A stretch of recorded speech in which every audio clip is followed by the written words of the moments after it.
আসসালামু আলাইকুম। প্রিয় খামারি ভাই ও বোনেরা, কেমন আছেন সবাই? আশা করি ভালো আছেন। আমার ইউটিউব চ্যানেলে আপনাদেরকে জানাই স্বাগত। আপনারা দেখছেন ব্যাড মাইটি মিডিয়া ইউটিউব চ্যানেল। যারা এই চ্যানেলটি এখনও সাবস্ক্রাইব করেন নাই, দয়া করে সাবস্ক্রাইব করে দিবেন এবং পরবর্তী ভিডিও পাওয়ার জন্য আমাদের পাশে থাকবেন। তো আজকে আমরা একটি ভেটেরিনারি ওষুধ নিয়ে আলোচনা করব।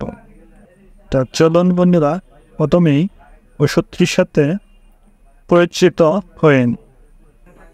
প্রিয় দর্শক, আজকে যে ওষুধটি নিয়ে আলোচনা করব এটির নাম হইতেছে ফেপনিল। এটি ডলফেনামিক অ্যাসিড বিপি জাতীয় ওষুধ। এর প্রতি মিলিতে আছে ডলফেনামিক অ্যাসিড বিপি 40 মিলিগ্রাম করে। এর নির্দেশনা: এটি প্রদাহ, জ্বর ও ব্যথানাশক ওষুধ। এটি তীব্র ম্যাস্টাটাইটিসের সহযোগী চিকিৎসায় অ্যান্টিব্যাকটেরিয়াল থেরাপির সাথে ব্যবহার করা হয়।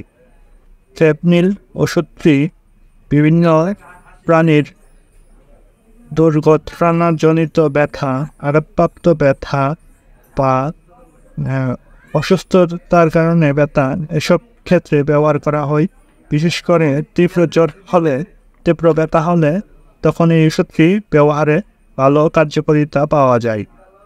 ফেপনিল এর মাত্রা উপস্থিতি: 1 মিলি প্রতি 20 কেজি দৈহিক ওজনের জন্য মাংসপেশিতে, শিরায় অথবা চামড়ার নিচেও প্রয়োগ করা যায়।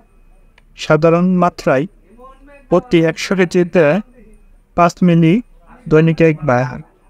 গবাদি প্রাণীর ক্ষেত্রে ম্যাস্টাটাইটিস হলে প্রতি 10 কেজি দৈহিক ওজনের জন্য 1 মিলি করে দৈনিক একবার এবং নিউমোনিয়া হলে প্রতি 20 কেজি দৈহিক ওজনের জন্য 1 মিলিগ্রাম দৈনিক একবার করে দিতে হবে। তবে মাংসপেশিতে একেবারে 20 মিলির বেশি দেওয়া যাবে না। পার্শ্ব প্রতিক্রিয়া: ইনজেকশনের সাইড এফেক্ট হিসেবে স্থানীয় ফোলা যেতে পারে এবং ব্যথা হতে পারে সামান্য। গর্ভবতী ও দুগ্ধ দানকারী প্রাণীর ক্ষেত্রে এই ওষুধটি ব্যবহার করা যাবে।